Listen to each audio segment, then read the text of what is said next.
The waiter approached with the plate covered in the divorce letter hidden under the silver lid. The low lights of the restaurant reflected my gaze fixed on the table where she, smiling, leaned towards him, as if I were invisible. Every whispered word, every touch of a hand, brought back a memory, promises, trips, muffled laughter under the covers, and now, everything became a farce.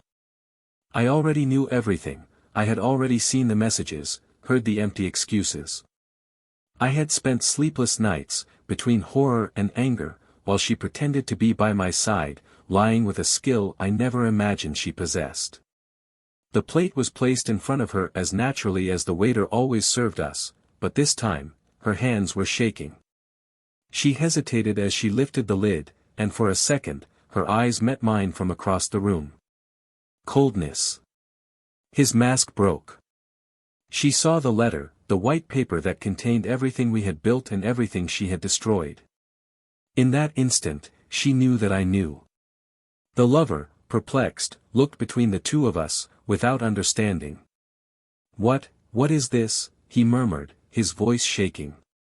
She looked away, trying to hide her embarrassment, but there was nowhere else to run. The silence between us was deafening, but deep down, I felt a bitter satisfaction. I needed to see this exact moment. The moment she could no longer hide. The moment when her theater finally collapsed. That letter wasn't just an end. It was my release. I remembered every detail that brought me there, the different scent on the pillow, the unusual hours, the way she started avoiding my touch. Days before, I was still hesitating, wondering if the betrayal could just be an impression, but the signs were too strong. Now, as she sank into her chair, the tears stuck in her throat, I saw the naked truth. And, curiously, she also saw what she had done, perhaps for the first time, without any lies to cushion it. Then, before any of us could react, he, the lover, who until then had seemed so confident, so secure in the role of other man, suddenly stands up, unceremoniously, stunned. I didn't know. You didn't say you were still married. I didn't say anything like that. And his every word cut the air like a blow. Her expression went from shame to despair, a silent plea for him to stay, for him to be her salvation. But he wouldn't stay. He could barely face the situation, he felt betrayed as much as I did, and now, by her. She tries to explain, tries to hold his hand, but he pushes her away with a cold look and walks away, leaving her alone. Suddenly, in that silent restaurant, where so many of our moments were shared, it was just the two of us, and the ruins of what was once our love. I could have felt sorry, I could have cried, but all that was left was an empty feeling, as if time had frozen and we were just props in a show that no one else was watching. When I left that restaurant, I felt the weight of the end, but also the lightness of finally being free. Welcome to our channel. Here, betrayal is never romanticized or supported. All the stories you will hear are fictional, but they bring a powerful truth. Betrayal destroys lives, relationships and, often, the very dignity of those who commit it. Prepare yourself now for an intense and shocking story, where every detail will reveal the profound impact of a lie. Happy listening. The couple seemed perfect in the eyes of others. Robert and Emily had built a life that inspired awe in everyone around them. Married for 15 years, they were known among friends and family as the couple who overcame difficulties with lightness and affection. Robert was a successful businessman in the real estate sector, a man of imposing size and analytical eyes, who always exuded solid confidence. Emily, in turn, was the expression of delicacy and empathy, a visual artist who led life with a rare sensitivity. Together, they formed the kind of couple that seemed indestructible, as if they were made of untouchable matter. At home, Emily had transformed every room into a reflection of her creative soul. Pieces of contemporary art filled the walls with bright colors, while carefully chosen objects created a welcoming and engaging atmosphere. Their home was a combination of stability and passion, which for many was a perfect representation of marriage itself. Emily devoted time and energy to the home and the small traditions that formed the heart of their relationship. Small rituals, such as breakfast on Sundays in the garden or the letters they exchanged on special dates, were part of the invisible fabric that united the couple. In their early years, Emily and Robert share the passion that characterizes new marriages. Everything was new and discovery, from the spontaneous trips to the long nightly conversations, where they discussed the future they were eager to build together. The first time they traveled upstate, for example, Emily marveled at how fearless Robert seemed, guiding them along unfamiliar trails and roads. His sense of adventure and security made her feel at home, even in the midst of the unknown.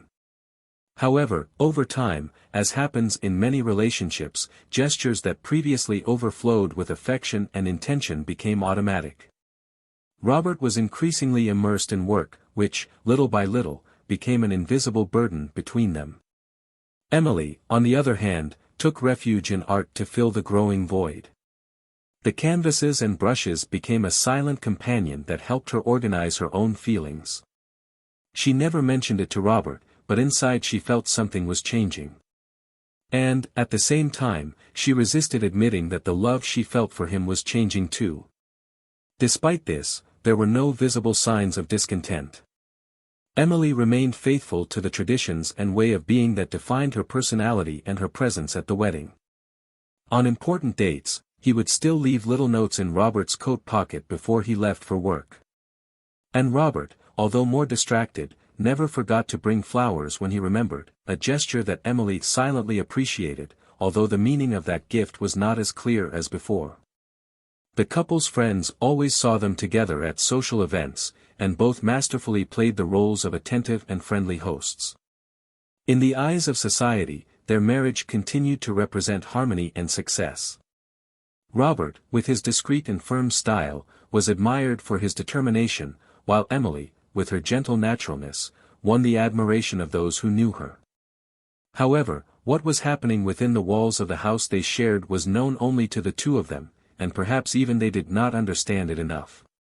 The emotional distance between them began to intensify in a subtle way, imperceptible to anyone on the outside, and even to them, who tried to attribute the sensation to routine. Robert, increasingly pressured by work, took long meeting nights as an excuse to avoid confronting the growing silence at home. Emily, on the other hand, dedicated herself intensely to her exhibitions, investing her time and energy in paintings that portrayed feelings that she herself could not express in words. Some friends noticed the changes, but none of them ever dared to comment. It was the kind of thing you avoided mentioning, an uncomfortable intuition that many pretended not to notice.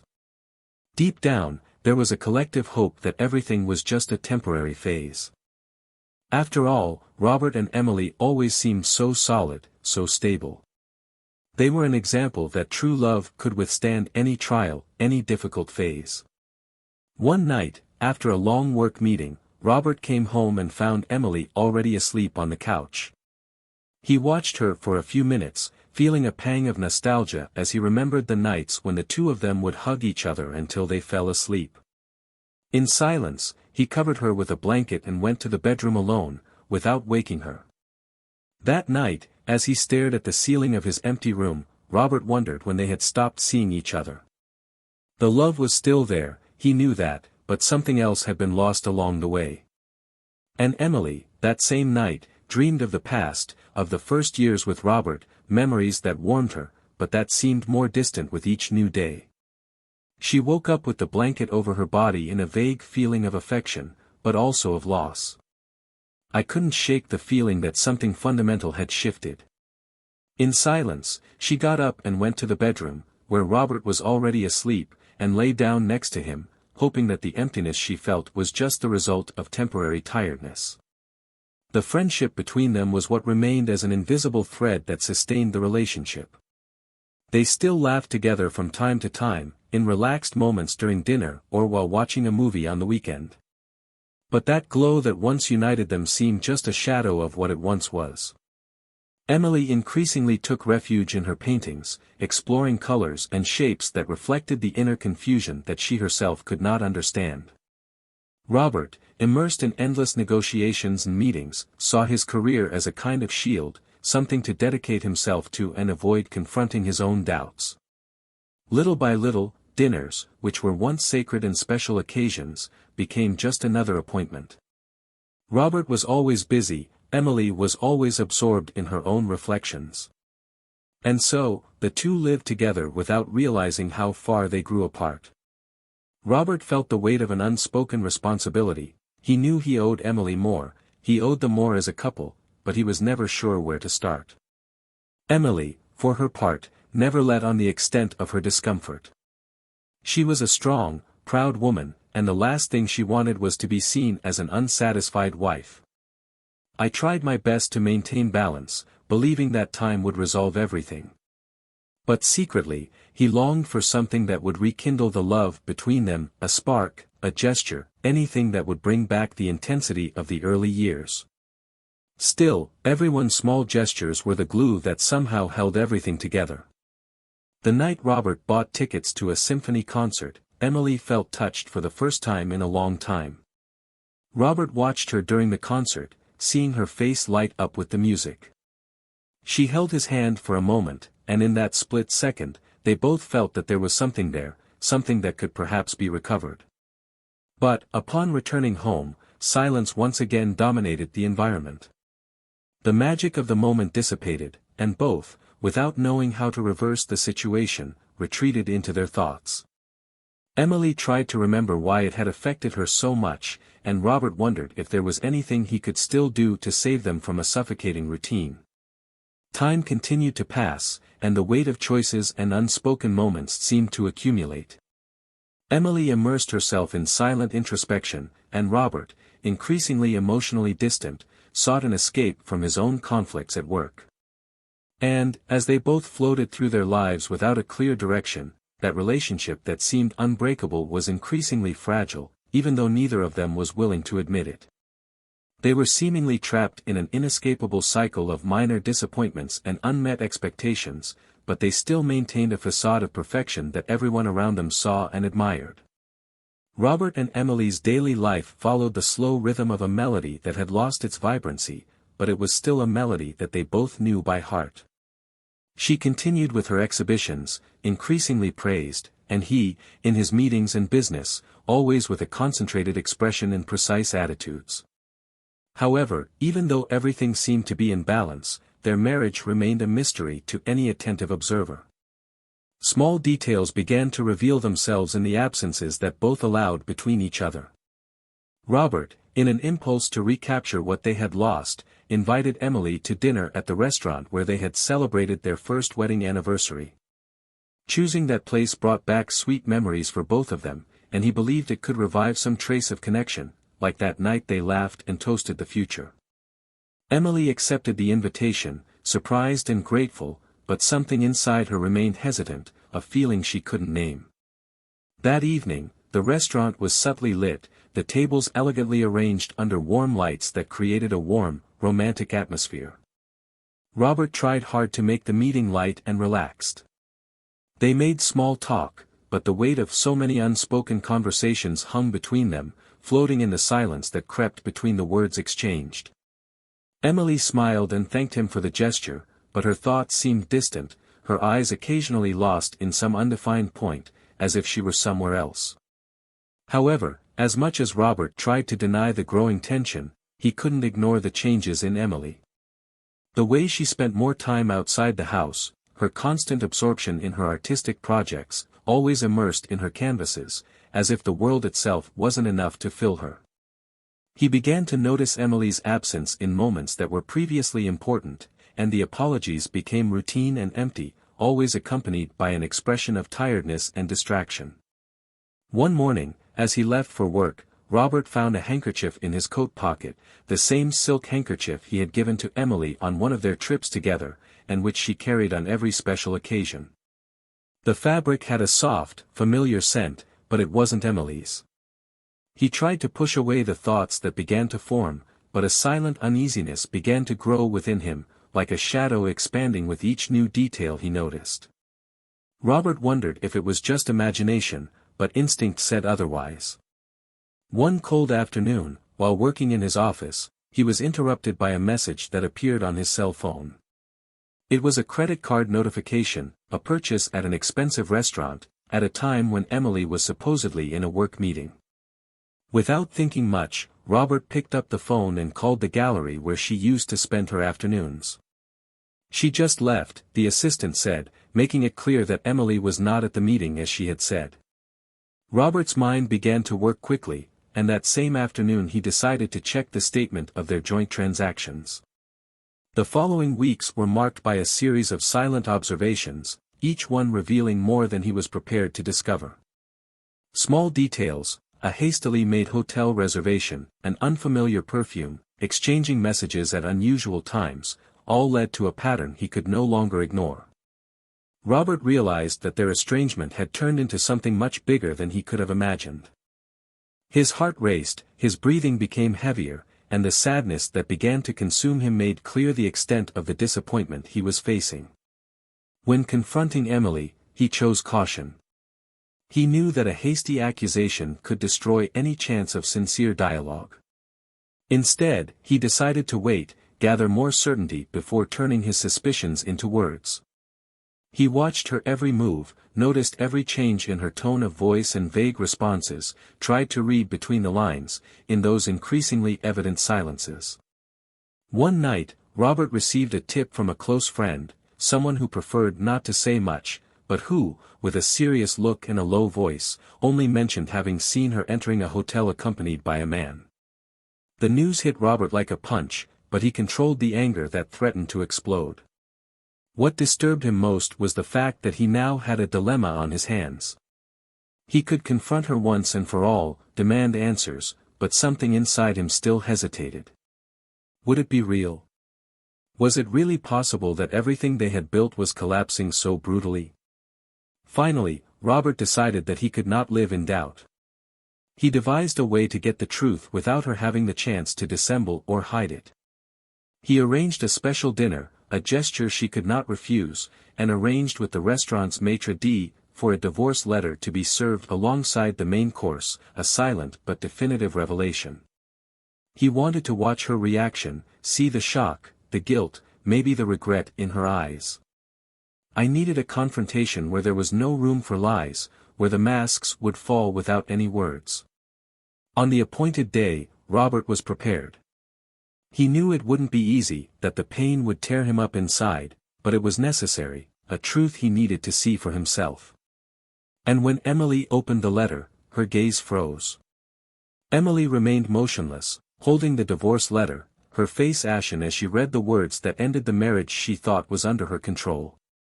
The restaurant seemed quieter than ever, the murmur of voices around her disappeared as she processed the cold reality that Robert knew everything. The feeling of being unmasked, of having been exposed to her own feelings, left her paralyzed.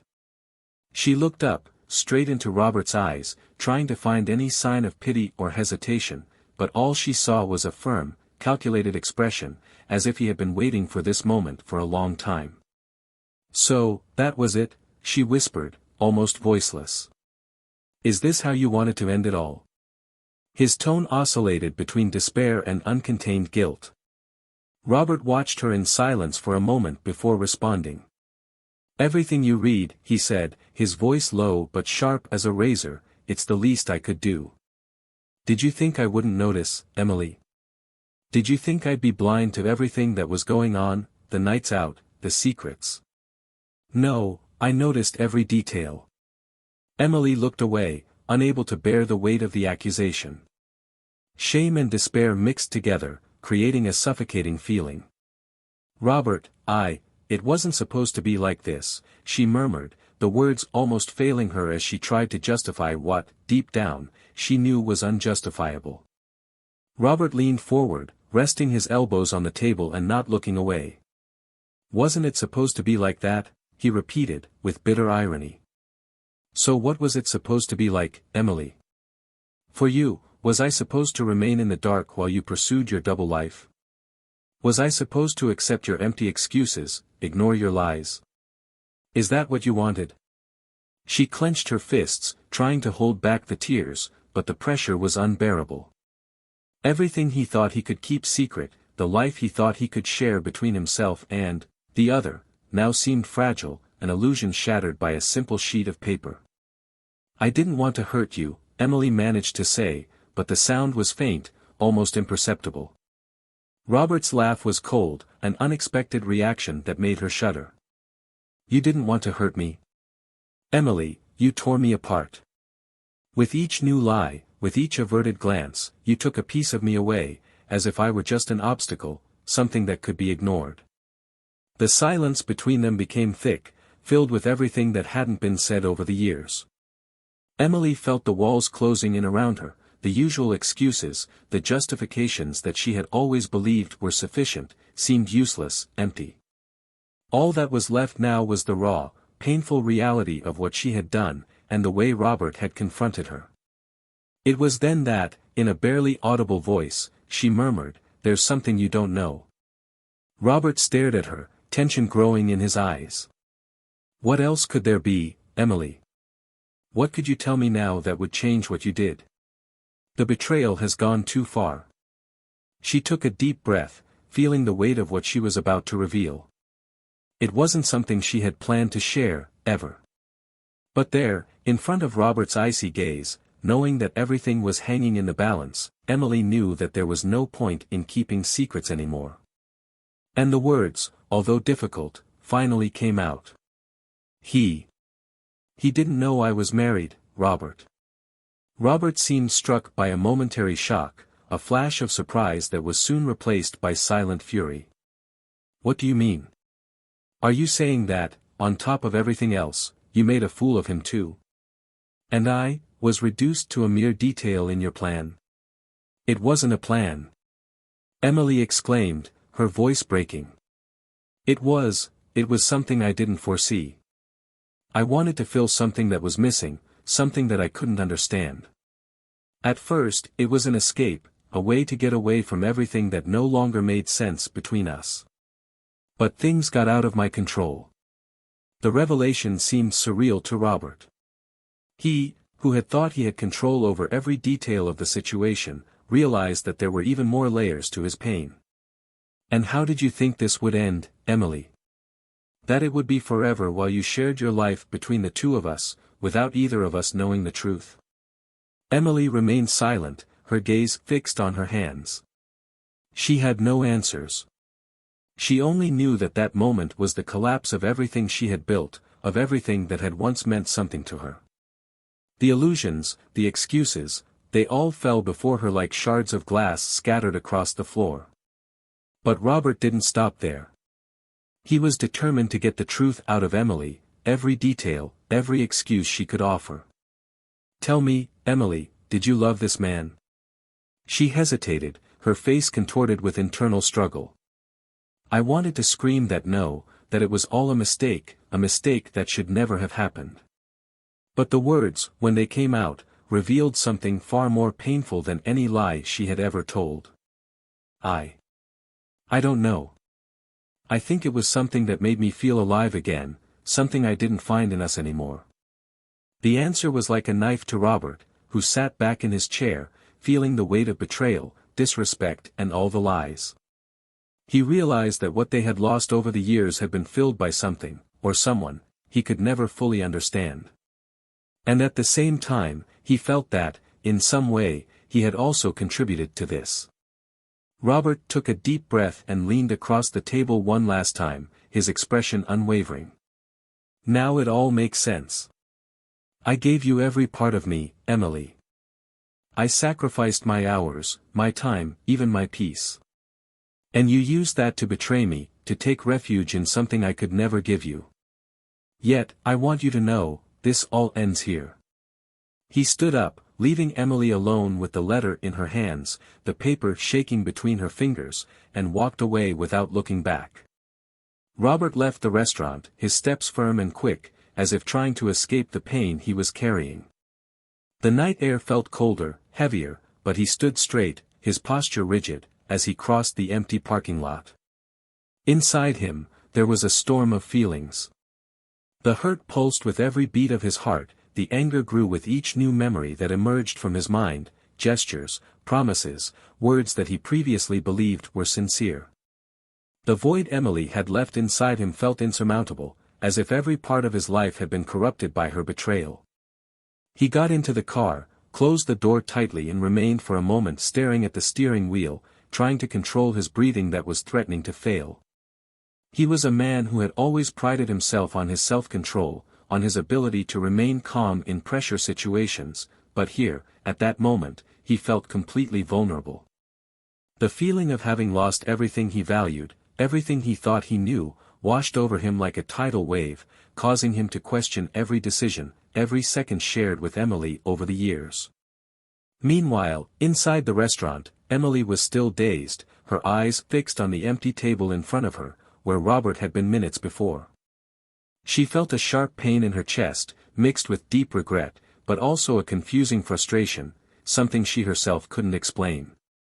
She had never wanted things to come to this, she had never imagined that Robert, the man to whom she had given her first years of adult life, would discover her secret in that way. She wanted to run after him, say something, anything that would ease the tension, but a part of her knew there was no more room for excuses. The waiter approached with a restrained expression, offering the bill, and Emily, almost automatically, paid, gathering the strength to get up and leave. With each step towards the exit, the weight of his choices fell on his shoulders, as if it were impossible to bear the burden of his own regret. When she finally stepped out into the street, the cold night wind hit her face, bringing her back to reality. For the first time, she realized the real impact of her actions and the rift she had created between her and Robert. That night, lying alone in her bed, she felt the echo of overwhelming silence. The thoughts came in a spiral, each one more painful than the last, as she tried in vain to find an explanation, a justification for the emptiness that betrayed her. She felt torn between guilt and the feeling that her life had become unrecognizable. The bed felt cold, distant, and the house, which had once been a refuge, was now just an empty space, a bitter reminder of everything it had destroyed. Robert, on the other hand, decided he wasn't going home that night. He drove aimlessly, crossing deserted streets as the city slept around him. He felt exhausted, but unable to stop. It was as if each silent street, each traffic light blinking in the void, reflected the loneliness that invaded him. After a while, he stopped in front of an old friend's house and, without hesitation, was welcomed. He spent the night on a couch, but sleep didn't come. The hours dragged by as he stared at the ceiling, taking in what had happened and wondering what would come next. The next day, Robert's closest friends began to notice something different. He had always been reserved, a man who shared little about his personal life, but now there was a blankness in his gaze, a distant, dark expression. It was impossible not to notice how deeply Emily's betrayal had left scars. Throughout the day, he avoided answering questions, escaping other people's concerns with evasive answers. He needed time to process everything alone, away from the eyes and comments. Emily was also dealing with the impact of the previous day. In his mind, Robert's words echoed like a constant reminder of the pain he had caused.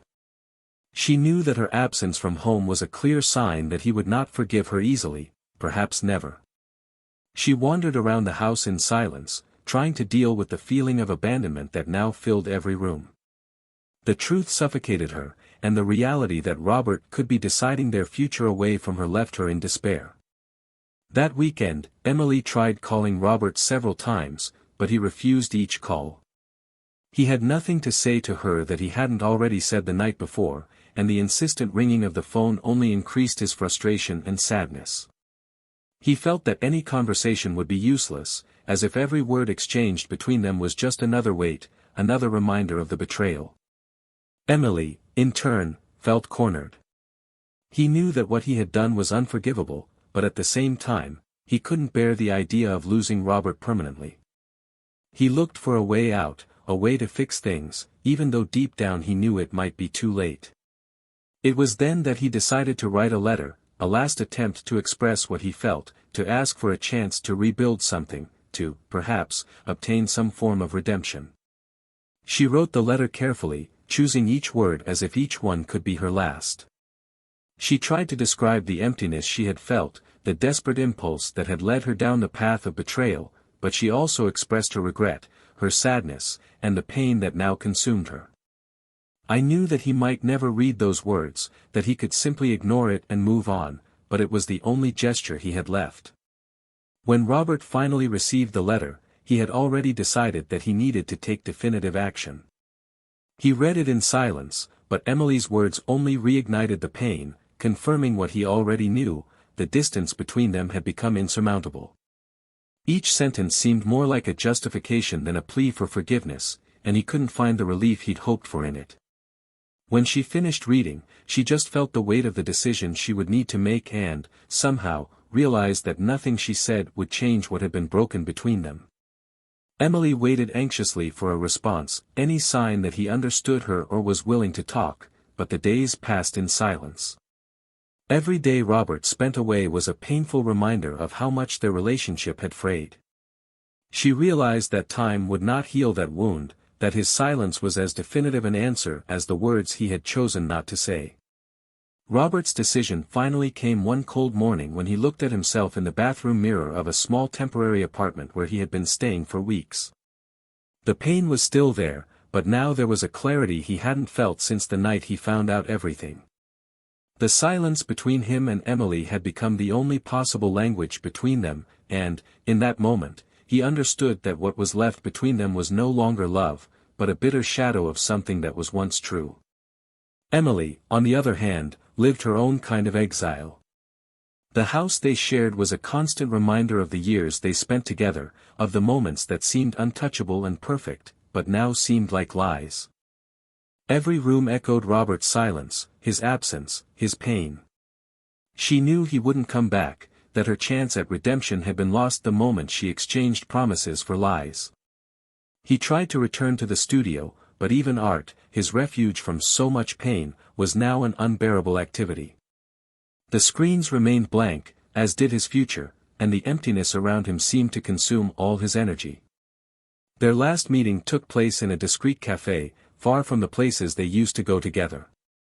Robert arrived first, sitting by the window, looking at the rain running down the glass, absorbing that moment with a serenity that, for him, was almost liberating. When Emily arrived, he greeted her with a subtle wave, without a smile, but also without the anger that had previously dominated him. They both knew there was no more room for accusations or questions. "Robert," Emily began, her voice trembling, "I know I can't change what happened, but I need you to understand that, as wrong as it was, I never planned to destroy what we had." Robert listened to her in silence, without interrupting. He looked at her as if he were seeing a distant figure, someone who was no longer part of his life. "I know, Emily. Believe me, I know. But what we had, that doesn't exist anymore. I can't just erase everything, like it's a painting that can be redone. Real life is different." His voice was controlled, but there was an unrelenting directness to every word. He wasn't trying to hurt her, just reveal the truth clearly and definitively. Emily looked away, sadness intensifying on her face. "I felt the weight of the end, but I knew he was right. What he had destroyed could not be repaired. I wish I could go back in time," she murmured, more to herself than to him. Robert took a deep breath, shaking his head. "We all would like to, Emily. But I've decided to move on. I'm going to sell the house. I want us to finish this once and for all, with no pending issues, no leftover memories. That's what's best for me and, perhaps, to you too." The words were like final sentences, putting a definitive end to what was left between them. Emily nodded, knowing there was nothing to add. She knew that, from now on, every step she took would be without him, without the man she had once loved and built dreams with. The silence between them, this time, was no longer heavy, it was the inevitable conclusion of something that had been dead for a long time. Robert left the cafe first, without looking back. He walked in the rain, feeling lighter with each step, as if, when leaving that encounter, he was also leaving behind all the weight of a story that no longer made sense. He knew that the path ahead would be challenging, that rebuilding himself would not be easy, but for the first time in a long time, he felt truly free. Emily stayed in the cafe for a while, watching the rain, reflecting on everything she had lost. He felt like someone who had walked through a storm only to find that nothing was left on the other side. There was now a long road of loneliness and regret ahead of her, and she knew she would have to travel it alone. The feeling of loss was almost unbearable, but Emily knew that, somehow, she would have to learn to live with the consequences of her choices. For both, that was the end of a story and the beginning of another journey. They had loved each other, they had built a life together, but betrayal and lies turned everything into ruins. In that end, Robert and Emily learned what it meant to lose and what it took to start over. And, even with the pain that each one carried, they knew that the past could not be changed. What remained was to find a way to move forward, each on their own path. And now, what did you think of this story? Leave your comment, we want to know your opinion. And don't forget to subscribe to the channel for more intense and exciting stories. Remembering, here, we never support any type of betrayal.